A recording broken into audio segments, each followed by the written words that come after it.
Third आई, आपका तीसरा नेत्र, आप जागृत करने का प्रयास तो करते ही करते हैं और आप लोगों को यह भी पता है कि जब आप अपने तीसरे नेत्र यानी थर्ड आई को एक्टिवेट कर लेते हैं तो आपको अपने शरीर में बहुत ही चमत्कारी लाभ देखने के लिए प्राप्त होते हैं। आप लोगों को दिव्य शक्तियों के अनुभव आना शुरू हो जाते हैं। आपको दिव्य ऊर्जाओं की हवाएं महसूस होती हैं। आपको दिव्य ऊर्जाओं की एक चमक जो आपके अंदर अपने आप ही आना शुरू हो जाएगी। आप लोगों को उन आवाजें जो हमेशा इस ब्रह्मांड में गूंज रही है, जिन्हें आप अपने कानों से नहीं सुन सकते हैं, लेकिन जब आपका थर्ड आई एक्टिवेट होता है तब आप उन्हें सुन सकते हैं। यहाँ तक कि आप लोगों को बहुत ही अधिक भविष्य का ज्ञान आना शुरू हो जाता है। पूर्व आभास आप लोगों को होना शुरू हो जाते हैं। होने वाली घटनाएं आपको कुछ न कुछ पहले पता लगने शुरू हो जाती हैं। आप अपनी बातों को बिना किसी से कहे दूसरे तक पहुंचा सकते हैं। आप अपने विचारों को अपनी आत्मा से दूसरे किसी व्यक्ति की आत्मा तक पहुंचा सकते हैं। आप किसी से बिना बात किए ही उनका मन बदल सकते हैं। उनका शरीर अध्यात्म में कितनी रुचि कर चुका है वह भी आप जान सकते हैं। कितनी प्रगति कर चुका है यह भी आप जान सकते हैं। यहाँ तक कि किस व्यक्ति के ऊपर पॉजिटिव ऊर्जा है या किसी व्यक्ति के ऊपर नेगेटिव ऊर्जा है, इसके बारे में भी बहुत अधिक सा ज्ञान आपको आना शुरू हो जाता है जब आपका थर्ड आई एक्टिवेट होता है। और आप लोगों को यह भी पता है कि जब आप लोग ध्यान करना शुरू करते हैं तो आपको बोला तो यह जाता है कि आप लोग अपने मूलाधार चक्र पर ध्यान करें, क्योंकि जब आप मूलाधार चक्र पर ध्यान करते हैं, मूलाधार से ही ऊर्जा बननी शुरू होती है। उसके बाद ही आपके आज्ञा चक्र पर ऊर्जा आती है, क्योंकि नीचे से ही ऊर्जा बनना शुरू होती है। और जब सातों चक्र शरीर के जागृत हो जाते हैं तभी कुंडलिनी शक्ति आपको प्राप्त हो जाती है, जिसे शिव और शक्ति भी बोला जाता है।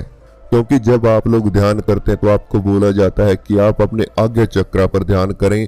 आपको बोला जाता है कि गहरे ध्यान में प्रवेश करने के लिए आप अपनी सांसों पर ध्यान करें, ब्रीथिंग मेडिटेशन आप लोग करें। इस तरह की बातें आप लोगों को बताई जाती हैं, लेकिन या तो आप लोग अपने मूलाधार चक्र पर ध्यान लगाएं, चाहे आप लोग अपने नाभि चक्र पर ध्यान लगाएं, चाहे आप लोग किसी तस्वीर पर ध्यान लगाएं या फिर त्राटक का अभ्यास करें या फिर आप अपनी सांसों पर ध्यान लगाएं। लेकिन आप लोगों को सबसे पहले महसूस क्या होगा कि आपका आज्ञा चक्र जागृत हो रहा है। आज्ञा चक्र यानी आपका थर्ड आई एक्टिवेट हो रहा है। वहां पर एक खिंचाव आप लोगों को महसूस होना शुरू होता है शुरुआत में ही। और जब वहां पर खिंचाव होना शुरू हो जाता है तब आप लोग अन्य वीडियोस देखते हो या फिर किसी व्यक्ति से जो अध्यात्म से जुड़ा हुआ है उस व्यक्ति से संपर्क करते हो, उन्हें बोलते हो कि मैं कुंडलिनी को जागृत करना चाहता हूं। क्योंकि जब वह आपको आज्ञा चक्र के बारे में बताता है कि यह कुंडलिनी का एक ऐसा चक्र है जिसके बारे में अगर आप जान जाते हैं तो आप लोग ब्रह्मांड की दिव्य ऊर्जाओं से अपना संपर्क बढ़ा सकते हैं। फिर आप लोग कुंडलिनी को जागृत करना शुरू करते हो या फिर आप लोग किसी मंत्र का जप करते हो, तब भी आप लोगों के आज्ञा चक्र यानी थर्ड आई पर ही सबसे अधिक प्रभाव आपको देखने के लिए मिलता है। वहां पर एक खिंचाव होना शुरू हो जाता है। लेकिन क्या आप लोगों को पता है कि अगर यह खिंचाव जो आपको शुरुआत में महसूस होता है तब तक तो आपको बहुत आनंद आता है, और जब यह अपना अनबैलेंस होना शुरू हो जाता है, अनबैलेंस अगर एक बार हो जाता है तो आपके सर में पेन होना शुरू हो जाता है, आपके आज्ञा चक्र पर दर्द होना शुरू हो जाता है। आपको ऐसा लगता है कि आपका सर फटने वाला है, और इस समस्या अधिक इतना बढ़ जाती है कि आप लोग मेडिटेशन यानी ध्यान में नहीं उतर पाते हो। कुंडलिनी को जागृत करना एक अलग रास्ता है, लेकिन अगर आप ध्यान करना चाहते हैं वह एक अलग रास्ता है। क्योंकि ध्यान वह है जब आप अपने शरीर से अपने मन को, अपने ध्यान को हटा देते हो, अपने ही शरीर का खुद से ही बोध खत्म कर देते हो, अपने मन से अपने शरीर का बोध खत्म कर देते हो। लेकिन जब कुंडलिनी की बात आती है तो आपको अपने शारीरिक चक्रों पर ध्यान दिया जाता है, उन्हीं पर ध्यान लगाया जाता है। तो जब आप लोग दोनों स्थितियों को एक साथ करने का प्रयास करते हो कि आप लोग मेडिटेशन भी कर रहे हो, कुंडलिनी को जागृत करने का प्रयास भी कर रहे हो, अधिकतर उन्हीं लोगों के साथ में ऐसा होता है कि उनके मस्तिष्क यानी आज्ञा चक्र पर दोनों आंखों से हल्का सा ऊपर, दोनों भौहों के बीच में आप लोगों का यह आज्ञा चक्र है जिसे थर्ड आई बोला जाता है। वहां पर खिंचाव होता है। खिंचाव होने के कुछ दिन बाद आप लोगों का वहां पर दर्द होना शुरू हो जाता है, क्योंकि जब वह खिंचाव आपके मस्तिष्क में बढ़ता है तो कुछ एकाग्रता तो आपके ध्यान में आ जाती है, लेकिन वह जब खिंचाव बढ़ता रहता है, आप लोग ध्यान की स्थिति में उतरना शुरू होते हो, तो वहां पर एक दर्द आप लोगों को महसूस होता है। और यह दर्द एक हद तक इतना बढ़ जाता है कि आप लोग परेशान हो जाते हो इस ध्यान से बाहर निकलने के लिए, क्योंकि आपके शरीर में आपको ऐसा लगता है कि बहुत सी ऊर्जा आपके आज्ञा चक्र पर इकट्ठा हो चुकी है।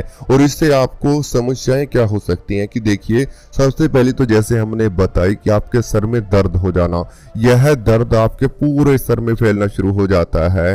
कभी कभार आपको माइग्रेन की समस्या भी आ सकती है, यानी आधा सर में दर्द हो जाना, इस तरह की समस्या भी आपको आ सकती है। यह दर्द बहुत ही गहरा उतर सकता है आप लोगों के सर में। यहाँ तक कि अगर ये मेडिटेशन के स्थान पर या फिर मेडिटेशन करते समय आपको दर्द बढ़ता ही जा रहा है, तो ऐसी स्थिति में आप लोगों को डिप्रेशन की समस्या भी आ सकती है। जिन लोगों के मस्तिष्क में, यानी कि जिन लोगों के आज्ञा चक्र पर ये दर्द महसूस होता है, वह लोग कभी भी किसी भी वक्त जब भी अपनी आंखों को बंद करते हैं, फिर किसी एक वस्तु को अगर हल्का सा 2 या 3 सेकंड भी देख लेते हैं, तो उनके मस्तिष्क में आज्ञा चक्र पर एक सेंसेशन होना शुरू हो जाएगा। उसके बाद तुरंत वहां पर खिंचाव होना शुरू हो जाता है। लेकिन अगर आपको बोला जाए कि आप लोग अपने हाथ पर ध्यान लगाएं, आप लोग अपने मूलाधार पर ध्यान लगाएं, आप लोग अपने नाभि पर ध्यान लगाएं, आप लोग अपने सहस्त्रार चक्र पर ध्यान लगाएं, तो वह नहीं लग पाएगा। लेकिन आज्ञा चक्र पर यानी थर्ड आई पर वह ध्यान तुरंत लग जाता है। क्यों? क्योंकि आपने पूरे शरीर की जो ऊर्जा है वो अपने आज्ञा चक्र पर इकट्ठा कर ली है, जिससे आपका सर भारी होना शुरू हो जाता है, आपका आज्ञा चक्र भारी होना शुरू हो जाता है। आपको अपने शरीर में एक गर्मी महसूस होती है, एक तापमान आपके शरीर का बढ़ना शुरू हो जाता है। आपको एहसास होता है कि जैसे आपका शरीर गर्म हो रहा है, आपको बुखार है। इस तरह से यहाँ तक कि इतनी समस्या बढ़ सकती है कि आप लोगों को चिंता होना शुरू हो जाती है, आप लोगों को डिप्रेशन में आना आप लोग शुरू हो जाते हो। ऐसी स्थिति में जब ऊर्जा बहुत अधिक आपके आज्ञा चक्र पर आकर बैठ जाती है, यह सही नहीं है, यह गलत हो चुका है आप लोगों के साथ। क्योंकि जब आपके शरीर से या फिर आपके आज्ञा चक्र से महीना, 2 महीना, 3 महीना, 6 महीने तक यह दर्द अगर बन गया, तो आप लोग चिंता में फंसना शुरू हो जाओगे। हल्की सी बात की घबराहट आपको हो सकती है। यह होता है ध्यान में।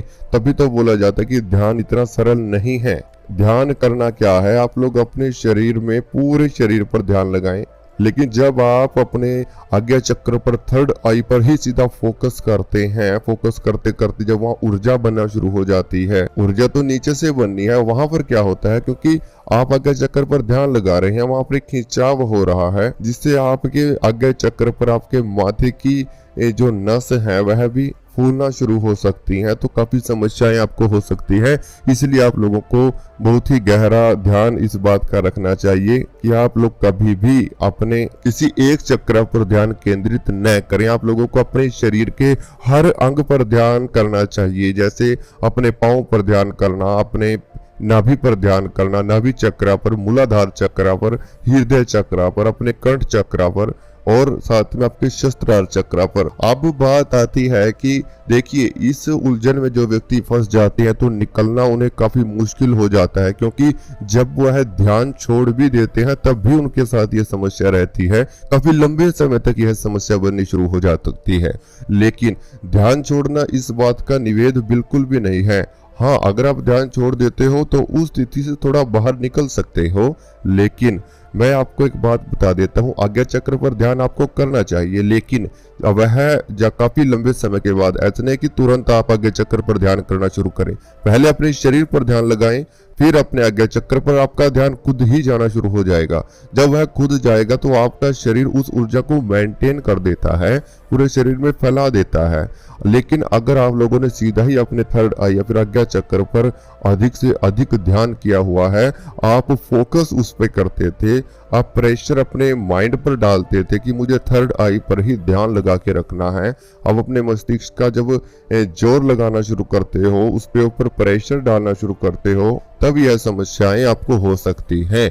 लेकिन इससे बचने के लिए आप लोगों को क्या करना होगा कि अगर आपके साथ ऐसा हो चुका है तो इस ऊर्जा को आपको कहीं और अपने ही शरीर में किसी और पार्ट में आपको बिठाना होगा। इस ऊर्जा को कैसे बिठाओगे?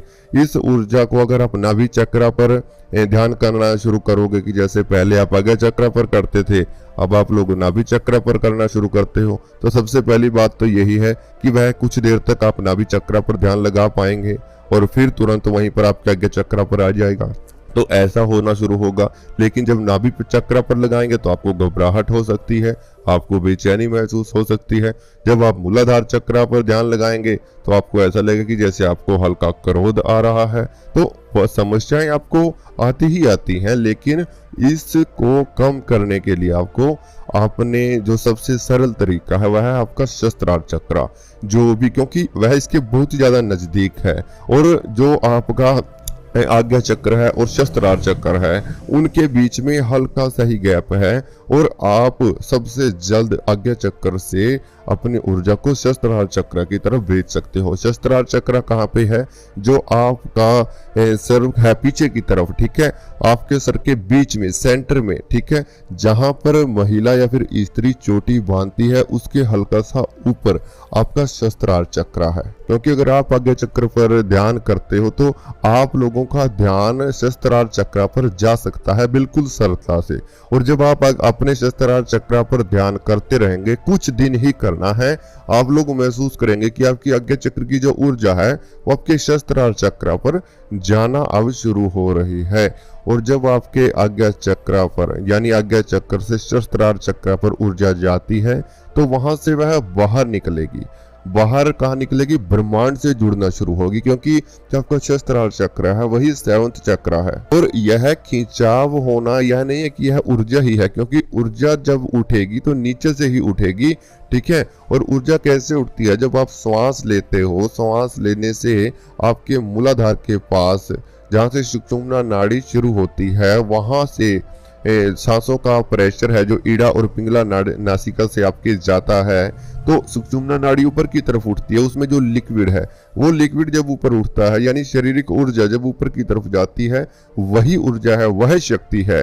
यह नहीं कि आप लोग जबरदस्ती ध्यान कर रहे हैं, तो वह ना तो ध्यान है और ना ही वह कुंडलिनी जागृत करने का अभ्यास है। तो आप लोगों को ध्यान यही देना है कि अगर आपके साथ यह समस्या हो चुकी है आज्ञा चक्र पर, तो आपको अपना ध्यान सहस्त्रार चक्र पर लगाना शुरू कर देना है। कुछ दिन ऐसा करेंगे तो आपको राहत मिलेगी। और आप लोगों को सुबह सैर जरूर करना है, हरे भरे पेड़ पौधों में आपको रहना है, पर्यावरण में घूमने का थोड़ा प्रयास करना है।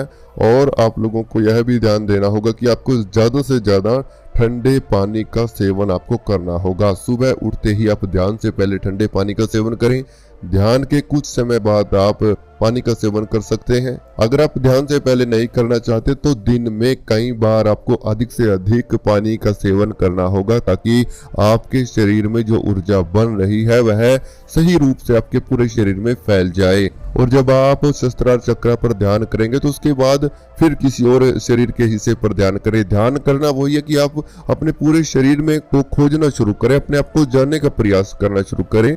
और जब आप अपने शरीर के अंदर ही ध्यान लगाते हैं तो तुरंत आप खुद ही ध्यान में चले जाते हैं, आपको पता भी नहीं चलेगा। तो इसीलिए आपको आध्यात्मिक गुरु की आवश्यकता पड़ती ही पड़ती है, किसी योग साधना गुरु की आपको आवश्यकता पड़ती है, ताकि आपको ये समस्याएं न हो। क्योंकि शरीर के साथ अगर आप छेड़खानी करते हैं तो बहुत ही बुरे प्रभाव आपके जीवन में आ सकते हैं। इस बात का भी विशेष ध्यान आप रखना।